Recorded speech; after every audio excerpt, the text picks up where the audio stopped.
thing that I hear from people all of the time is that they feel responsible. They feel obligated. They feel pressured into changing. This is a stress state. They aren't changing because they want to or they get to. They feel they have to. And when we are cornered, when we feel that have to motivation, we don't have the full capacity of what the mind can do. And so step one in your self-hypnosis journey is to get yourself back into that balanced, neutral place. Be unattached to anything that is outside of you and anything that is outside of this moment.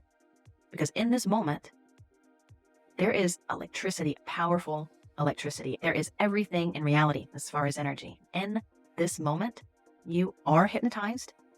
You can shift your hypnosis and you can unhypnotize and better hypnotize yourself so quickly. It does not need to take long. And in fact, when we tell ourselves that things will take long, that is just a different style of hypnosis story.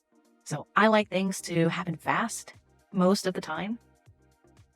If you want more of that, at least quick gratification that you can be truly grateful with, not addicted to, but just fulfilled by, then try out some of the techniques that I put in the Self-Applied Hypnosis Toolkit. I am so passionate about putting this into the hands of people and recognizing that this is not a thing that you have to learn and study with enthusiasm like I have, okay? Instead, let it be taught to your subconscious, passive audios that you will listen to and absorb while you sleep if you like.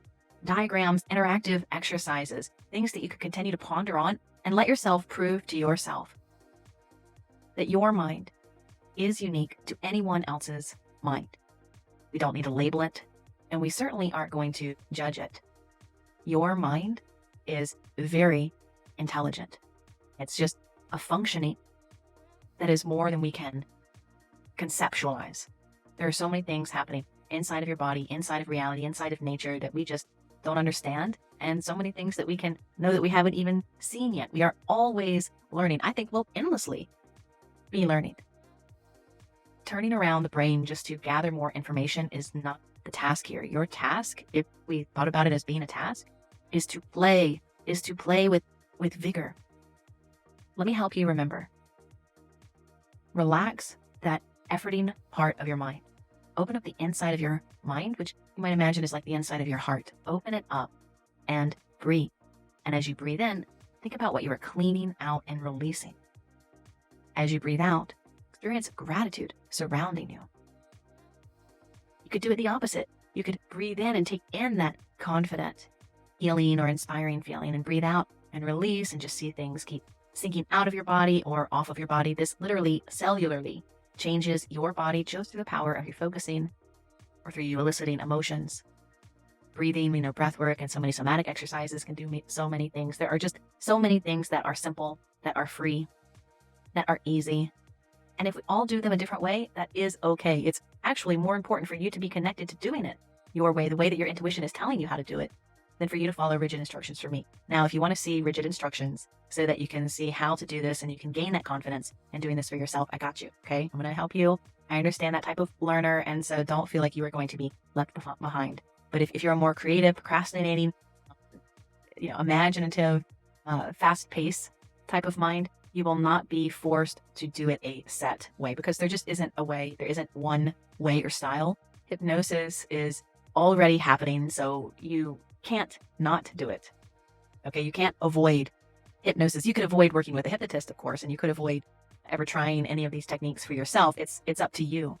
Keep an open mind, and you may see some things change that will blow your mind, just like I did. And there are case studies, and it's not only the things I've seen firsthand, it's the thing I've heard secondhand from other practitioners, and it's the things that I read in the case studies, which really got me into that diving board and jumping down this rabbit hole of hypnosis. And really what I've found as I get closer to that depth is that it always was ourself, hypnotizing ourself. And what a relief. There's not a guru out there or an expensive practitioner that we had to use to see and do these things for ourselves. But if you want someone to help you, we certainly have ambassadors that would be very happy to support you. And you can do that in conjunction with experiencing the self-applied hypnosis techniques, or you can just roll your sleeves up and DIY it, because like I said, it is passive and we have active interactive learning styles. So really everything for the mind that would need to be opened or tweaked or rearranged for your brain to see how it's doing this thing every day, how it has been doing it, how it can do it now, today, to enhance the future perceptions, the past, and all the ways that you think about anything in reality. That is so exciting, and it is such an honor, truly such